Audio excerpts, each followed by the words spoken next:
Yunani adalah tempat di mana para dewa, mitos, dan kehidupan modern menyatu menjadi satu. Di sini pengadilan kuno diadili kembali, kopi menjadi ritual, dan laut memanggil bahkan di bawah sinar bulan. Ini bukan sekadar tempat, ini adalah kisah hidup yang menunggu untuk dijelajahi. Yunani, tanah para dewa. Di persimpangan antara Eropa, Asia, dan Afrika, Yunani bukan hanya negara di Eropa Tenggara. Ini adalah tempat lahir peradaban Barat. Dengan lebih dari 6.000 pulau tersebar di Laut Aegea dan Ionia, hanya 227 yang dihuni. Namun masing-masing memiliki pesona tersendiri. Dari biara yang menggantung di Meteora hingga desa bercat putih di Santorini. Bahasa Yunani yang telah digunakan selama lebih dari 2.800 tahun, lebih dari sekadar alat komunikasi. Ia adalah wadah hidup bagi filsafat, puisi, dan mitos yang menjaga gagasan awal tentang demokrasi, kebebasan, dan semangat manusia. Mengunjungi Yunani berarti membenamkan diri dalam budaya, di mana manusia menjadi pusat, yang ilahi begitu dekat, dan orang-orang didorong untuk hidup dengan mulia dan bebas. Di sini, kualitas hidup dibentuk bukan oleh materialisme, tetapi oleh pencarian makna, sebuah tradisi Sokrates yang masih terasa dalam setiap kopi yang penuh pemikiran, dan setiap matahari terbenam yang tenang di tepi laut.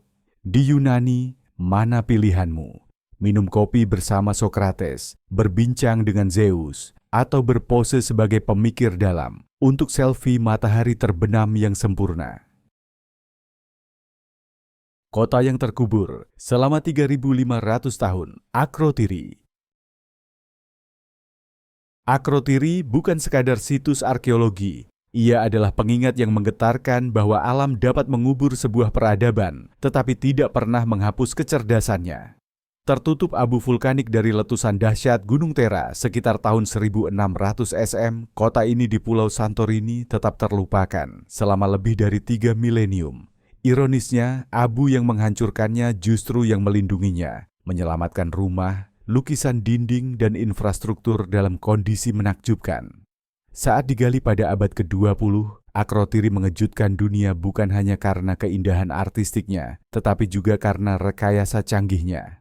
Kota ini memiliki sistem perpipaan ganda, satu untuk air bersih dan satu untuk air limbah. Dibangun seluruhnya dari batu dan berfungsi hanya dengan bantuan gravitasi. Sementara bagian lain dunia saat itu masih tinggal di gubuk jerami, orang-orang Akrotiri sudah menikmati rumah 2 lantai, balkon, dan mural berwarna-warni yang menggambarkan kehidupan sehari-hari. Akrotiri tidak meninggalkan mitos. Tidak ada legenda seperti Atlantis, namun ia menjadi bukti nyata bahwa peradaban Yunani jauh sebelum zaman keemasannya yang klasik sudah mencapai tingkat tinggi dalam teknologi, estetika, dan organisasi sosial. Ini memaksa kita untuk bertanya, berapa banyak peradaban maju lain yang mungkin terkubur di bawah kaki kita, menunggu untuk ditemukan kembali? Tak ada mitos, tak ada Atlantis, hanya pipa canggih dan rumah 2 lantai dari 3.500 tahun lalu. Jujur saja, kalau mereka punya Wi-Fi, kita semua pasti sudah kehabisan alasan. Jadi, bagaimana kalau ada kota kuno terkubur tepat di bawah halaman belakang rumahmu? Perempuan Yunani, dewi di antara kita. Di Yunani, kecantikan bukan hanya soal penampilan fisik, ini soal sikap. Perempuan Yunani memiliki aura khas, perpaduan antara kekuatan kuno dan kebebasan modern. Mereka tidak bergantung pada riasan tebal atau busana glamor, gaun putih berlipit, sandal kulit buatan tangan, dan rambut yang diterpa angin Mediterania seringkali cukup untuk membangkitkan gambaran hidup dari Athena atau Afrodite yang berjalan di antara kita. Apa yang benar-benar membedakan mereka adalah semangat keifi, filsafat khas Yunani untuk hidup dengan gairah dan penuh, tanpa peduli situasi. Kamu mungkin melihat seorang perempuan Yunani menyanyikan lagu rakyat saat membeli sayuran di pasar pagi, lalu menari mengikuti musik EDM bersama teman-temannya di pantai saat malam. Tak peduli pada ekspektasi sosial, hanya hidup sepenuhnya di setiap momen. Kecerdasan dan peran mereka dalam masyarakat sama menariknya. Banyak perempuan Yunani yang berpendidikan tinggi, fasih dalam beberapa bahasa, dan aktif di bidang sains, seni, serta politik, namun mereka juga memegang erat tradisi keluarga yang mendalam. Seorang perempuan di sini mungkin memberi pidato di parlemen pagi hari dan tetap memasak hidangan tradisional untuk 3 generasi keluarganya saat malam. Kontradiksi ajaib ini antara warisan dan kemajuan, kelembutan dan kekuatan, membuat perempuan Yunani bukan hanya cantik, tapi menjadi jiwa hidup dari budaya yang terus merayakan kecantikan sejati yang terpancar dari dalam. Bahasa tubuh dan kebanggaan nasional. Yunani adalah tempat di mana komunikasi melampaui kata-kata. Orang-orang di sini tidak hanya berbicara dengan mulut mereka. Mereka berbicara dengan mata, tangan, alis yang terangkat, atau sedikit miringnya kepala. Dalam budaya ini, satu gerakan bisa menggantikan seluruh kalimat. Menariknya, meskipun anggukan berarti ya di banyak bagian dunia, di Yunani itu bisa berarti sebaliknya. Tidak. Kebalikan ini sering mengejutkan para pelancong, dan kadang menyebabkan kesalahpahaman yang canggung, meski lucu. Namun di balik kebiasaan yang tampaknya aneh ini, terdapat semangat budaya yang menolak untuk tunduk pada standarisasi global. Orang Yunani sangat bangga pada sejarah mereka, hingga menyelimuti setiap sudut kehidupan sehari-hari. Mereka membicarakan zaman keemasan leluhur mereka bukan karena nostalgia, tapi untuk hidup bersamanya, sebagai bagian yang tak terpisahkan dari masa kini. Duduklah minum kopi bersama orang Yunani, dan dalam beberapa menit, percakapan kemungkinan besar akan beralih ke Sokrates, Plato, atau pertempuran Yunani kuno. Tapi cara mereka berbicara, penuh kebanggaan, humor, dan mata yang bersinar, membuatmu merasa seperti kamu sendiri menjadi bagian dari legenda itu. Dan meskipun dunia menjadi semakin digital dan serba cepat, Yunani telah menjaga bahasa yang tak terucap. Jenis komunikasi yang tak memerlukan terjemahan, pelukan erat, senyuman tulus, sentuhan empati yang tenang. Itulah yang membuat orang Yunani begitu unik. Mereka tidak hanya berbicara, mereka hidup dengan sepenuh hati. Pendidikan Yunani, tempat warisan kuno, bertemu pemikiran modern. Di Yunani, pendidikan bukan sekadar sarana untuk memperoleh gelar. Ini adalah perjalanan menemukan identitas budaya dan intelektual dari bangsa yang dulu melahirkan filsafat Barat. Bukan kebetulan bahwa tanah ini pernah menjadi rumah bagi Akademi Plato dan Lyceum Aristoteles, simbol abadi pemikiran manusia. Meski ribuan tahun telah berlalu, semangat pencarian itu masih mengalir dalam setiap ruang kuliah di Yunani saat ini. Yunani modern tidak hanya menjaga lembaga pembelajaran kuno, tetapi juga merangkul teknologi baru, metode pengajaran progresif, dan kemitraan riset global. Universitas seperti Universitas Nasional dan Kapodistrian Athena, serta Universitas Aristoteles Thessaloniki, menarik mahasiswa dari seluruh Eropa, berkat perpaduan tradisi dan inovasi yang cermat. Yang patut dicatat, Yunani termasuk negara teratas di Eropa dalam hal jumlah perempuan yang mendaftar di pendidikan tinggi, menunjukkan tidak hanya kesetaraan gender, tetapi juga komitmen nasional terhadap pengembangan intelektual. Apa yang membedakan pendidikan Yunani, bagaimanapun, adalah seberapa dalam ia tertanam dalam kehidupan sehari-hari. Pembelajaran tidak terbatas pada ruang kelas. Ia hidup dalam percakapan, makan malam keluarga, dan dongeng yang disampaikan sambil minum anggur. Anak-anak tumbuh dalam lingkungan di mana pertanyaan mengapa selalu didorong. Warisan dari zaman Sokrates, di mana berpikir kritis adalah dasar dari kebijaksanaan. Ikaria, pulau tempat waktu lupa untuk bergegas. Di tengah hiruk-pikuk kehidupan modern, Pulau Ikaria, permata tersembunyi di Laut Aegea, menawarkan keajaiban yang tenang. Ini bukan hanya tempat di mana orang hidup melewati usia 100 tahun 10 kali lebih banyak dari rata-rata dunia. Ini adalah bukti hidup bahwa kebahagiaan tidak tergantung pada kecepatan. Penduduk setempat tidak mengikuti jadwal, tidak menyetel alarm, dan kebanyakan bahkan tidak tahu hari apa sekarang. Mereka bangun saat matahari sudah tinggi di langit, menikmati sarapan santai, mengurus kebun, membaca, mengobrol dengan tetangga, dan tidur siang panjang. Hari-hari mereka mengalir seperti musik tanpa konduktor, diimprovisasi tanpa tergesa, namun anehnya tetap harmonis. Umur panjang di pulau ini tidak hanya datang dari pola makan. Meskipun campuran sayuran hijau, minyak zaitun, anggur merah, dan hasil panen lokal sangat luar biasa. Itu berasal dari cara hidup Yunani yang unik, yang ditentukan oleh senia, keramahan, dan meraki, semangat dan jiwa yang dicurahkan dalam setiap tindakan. Di sini, orang tidak hidup untuk bekerja. Mereka bekerja sebagai bagian dari kegembiraan dalam hidup, kesederhanaan hidup sehari-hari, ikatan komunitas yang kuat, hubungan mendalam dengan alam, dan optimisme yang tak tergoyahkan membentuk semacam eliksir umur panjang alami yang tidak bisa ditiru oleh teknologi atau obat modern manapun. Ikaria tidak hanya menjanjikan umur panjang, ia menawarkan hidup yang benar-benar bermakna. Di Ikaria, hidup sampai usia 100 adalah hal biasa, dan lupa hari apa sekarang. Lebih baik lagi, jadi katakanlah, bisakah kamu meninggalkan alarm, membuang agenda, dan hidup seperti setiap hari adalah hari ini? Athena, tempat masa kuno dan modern, berjalan berdampingan. Athena adalah kota di mana waktu tidak terbagi antara masa lalu dan masa kini. Sebaliknya, keduanya hidup berdampingan. Kuil kuno dan jalur metro modern, filsafat klasik dan bar elektronik bawah tanah, batu Parthenon dan lampu LED mutakhir, semuanya berkontribusi pada kisah yang terus berjalan.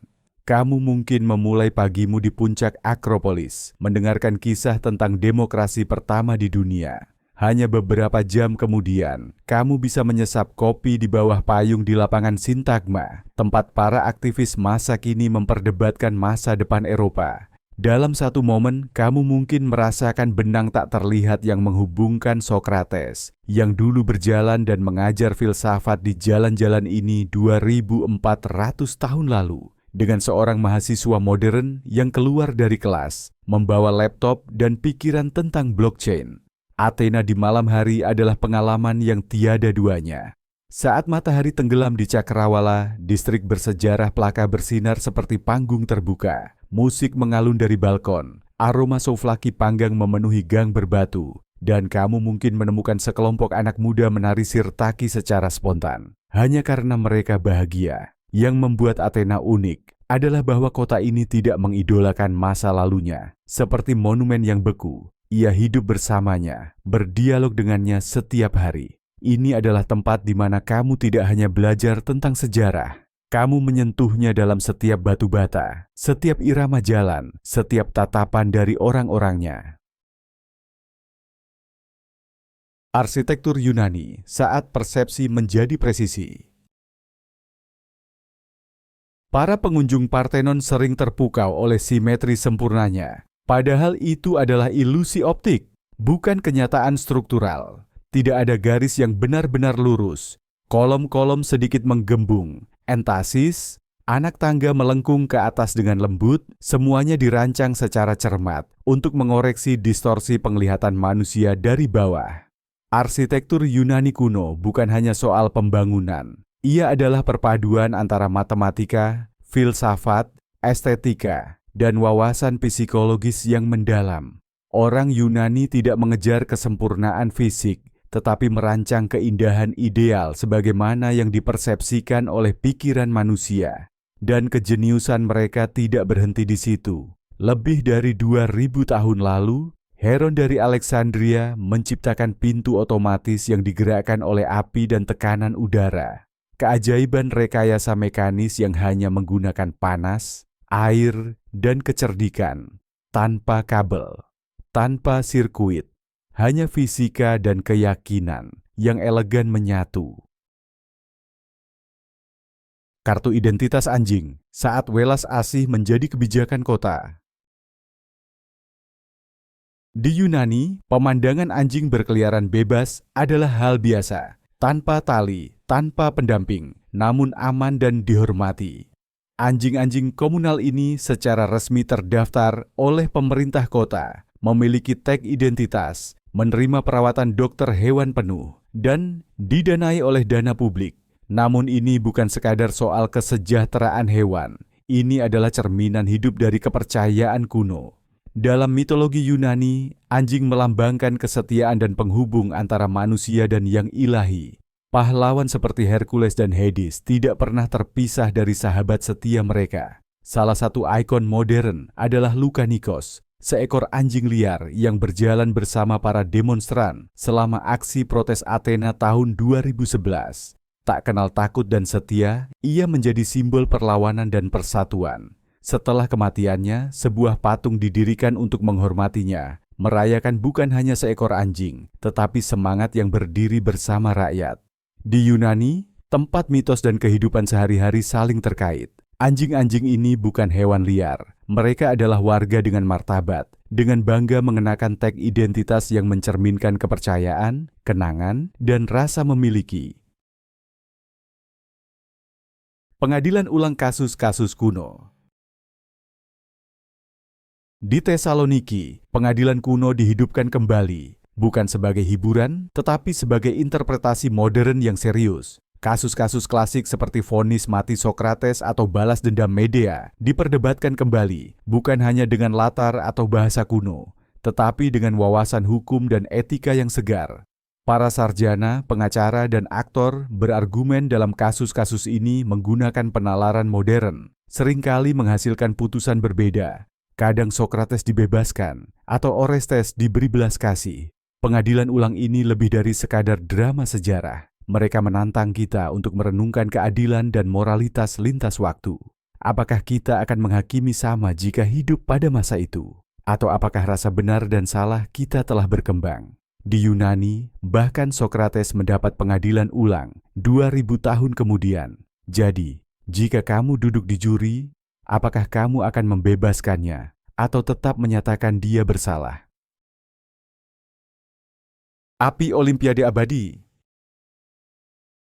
Api Olimpiade, simbol abadi semangat atletik, perdamaian dan persatuan global, masih dinyalakan dengan cara yang sama, seperti lebih dari 2.700 tahun lalu di Olimpia kuno, menggunakan sinar matahari yang dipantulkan melalui cermin cekung.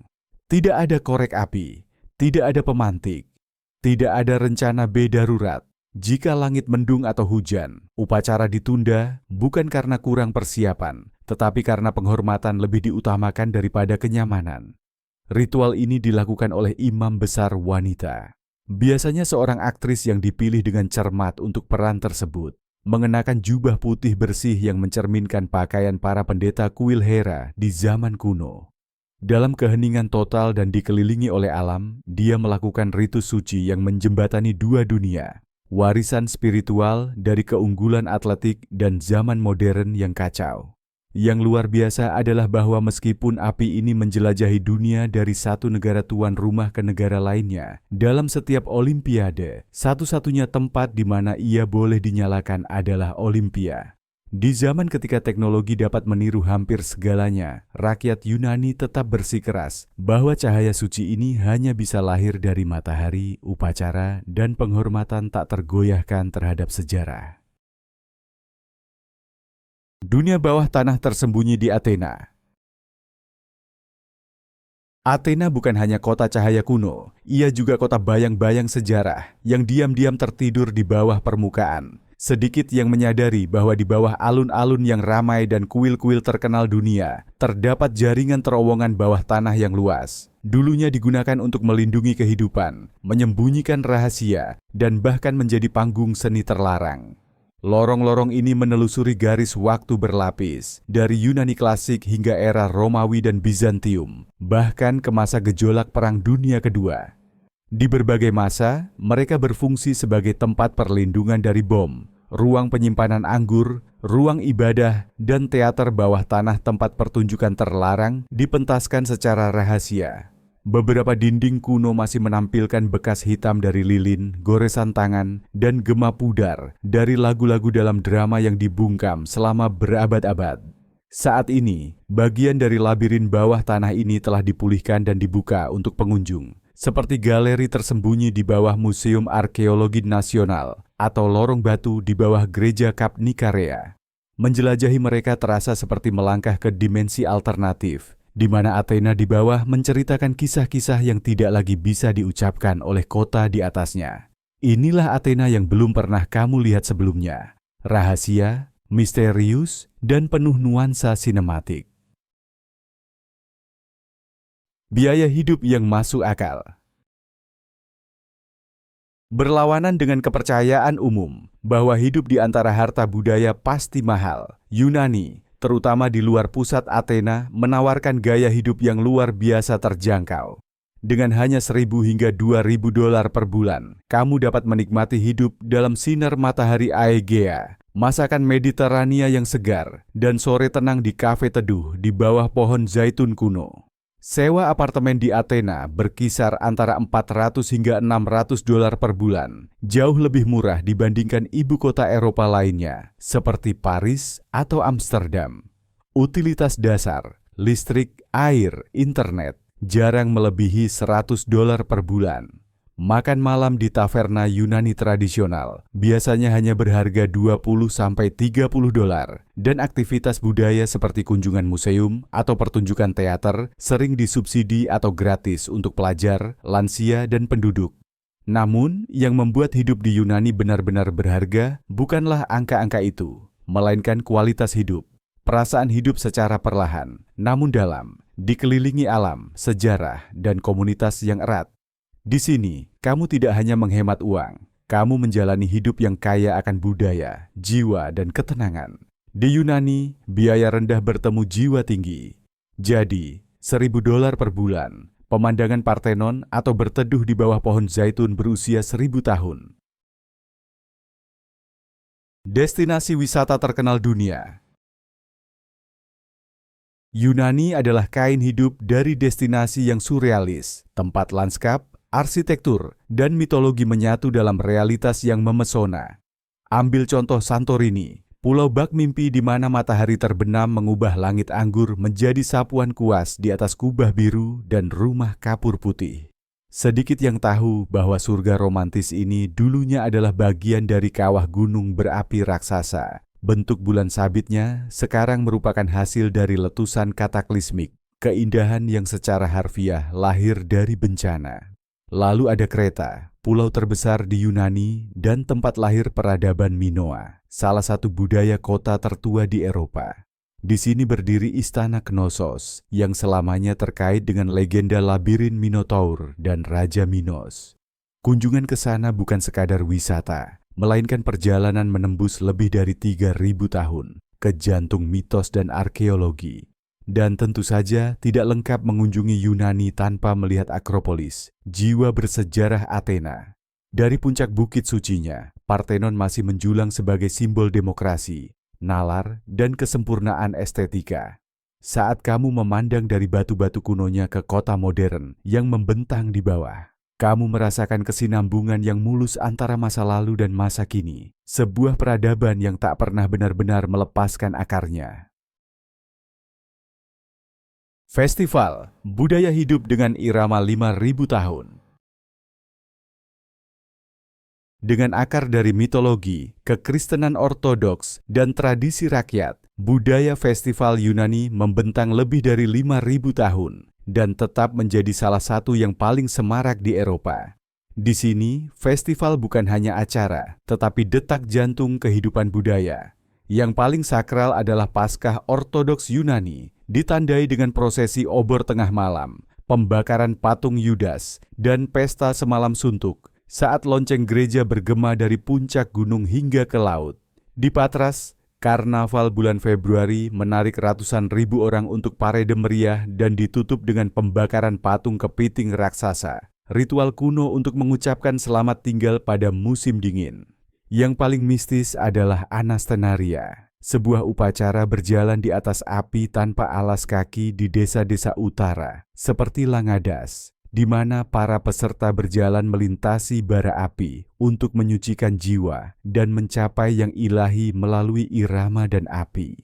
Baik bersifat spiritual maupun perayaan, festival Yunani mengaburkan batas antara manusia dan yang suci, menjadi bukan sekadar tradisi, tetapi keadaan eksistensi komunal yang tak lekang oleh waktu. Yunani, tempat lahir kebijaksanaan kuliner Mediterania. Saat orang berbicara tentang pola makan sehat, mereka sering memikirkan tren modern, diet detox, menu bebas gluten, atau pola makan rendah karbohidrat. Namun ribuan tahun yang lalu, orang Yunani diam-diam meletakkan dasar bagi filosofi kuliner yang berakar bukan hanya pada kesehatan, tetapi juga pada semangat dan kebersamaan. Inti dari filosofi ini adalah minyak zaitun murni, emas cair, yang diperas dari pohon zaitun kuno yang telah bertahan selama berabad-abad. Lebih dari sekadar bahan, minyak zaitun adalah benang yang menghubungkan tanah, petani, dan meja keluarga. Dipadukan dengan keju feta asin, daging panggang berbumbu rempah, sayuran kebun pilihan tangan, lemon berjemur matahari, dan tomat matang. Setiap hidangan membawa rasa sinar matahari, angin laut, dan lanskap mitologis itu sendiri. Namun yang benar-benar membuat masakan Yunani unik bukan hanya bahannya, melainkan cara orang menikmatinya. Makan adalah ritual komunal, tempat teman dan keluarga berkumpul, bukan hanya untuk memberi makan tubuh, tetapi untuk berbagi cerita, tawa, dan kenangan. Orang Yunani makan dengan lambat, bukan karena malas, tetapi karena mereka melihat makanan sebagai pengalaman spiritual. Harmoni antara nutrisi alami, persiapan sederhana, dan koneksi sosial telah menjadikan masakan Yunani sebagai standar emas tentang apa arti makan dengan baik dan hidup secara mendalam. Di sini, makanan tidak hanya memberi energi pada tubuh, ia memberi makan hati dan pikiran. Budaya kopi Yunani. Di banyak tempat, kopi adalah stimulan untuk menyelesaikan pekerjaan. Di Yunani, kopi adalah pengingat lembut untuk memperlambat dan benar-benar merasakan kehidupan. Secangkir kopi Yunani bisa bertahan bukan hanya selama berjam-jam, tetapi sepanjang sore. Dan itu bukan penundaan, itu adalah pilihan gaya hidup yang sadar. Minuman paling ikonik bukanlah espresso atau cappuccino, melainkan frappe.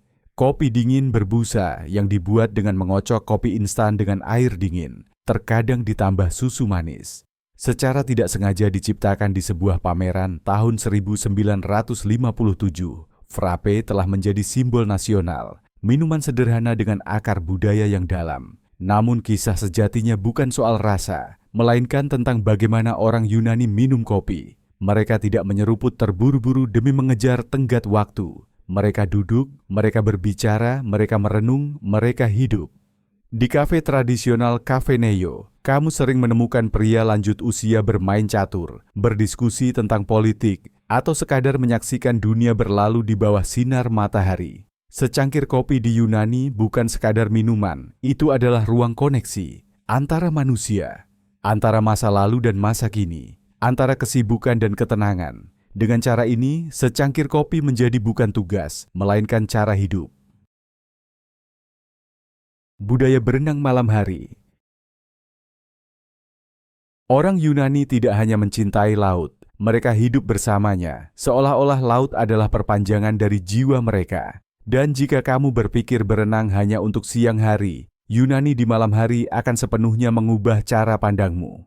Selama terik panas siang musim panas, penduduk setempat sering menyimpan momen paling damai dan menenangkan jiwa untuk malam hari. Berenang di bawah sinar bulan adalah tradisi lama, praktis dalam fungsinya, sangat romantis dalam jiwanya. Di bawah cahaya perak bulan, air menjadi tenang dan misterius, mengajakmu untuk melepaskan kekhawatiran dan kembali pada sesuatu yang mentah, kuno dan alami. Di pantai-pantai seperti Santorini atau Naxos, kamu akan menemukan anak muda berkumpul di sekitar api unggun, memutar EDM lembut dari pengeras suara portabel, atau berbaring diam bersama sambil angin laut dan musik meninabobokan mereka ke dalam ketenangan.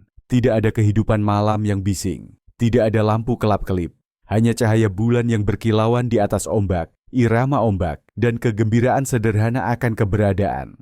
Berenang malam di Yunani bukan sekadar pengalaman indrawi. Itu adalah keadaan meditatif, di mana manusia, air, dan kosmos tampaknya menyatu dalam satu harmoni utuh. Dalam momen itu, kamu tidak sekadar berenang. Kamu melayang melalui kebebasan, kenangan, dan ruang yang tak tersentuh oleh waktu. Yunani bukan hanya tempat di mana kamu bertemu para dewa. Ini adalah tempat kamu bisa berdebat seperti Socrates, berpesta seperti Zeus, dan berenang di malam hari seperti puisi romantis yang menjadi hidup. Jadi jika kamu berada di tanah mitos ini, dari mana kamu akan memulai? Secangkir kopi yang berlangsung sepanjang sore, pengadilan ulang kasus kuno, atau terjun ke laut di bawah sinar bulan?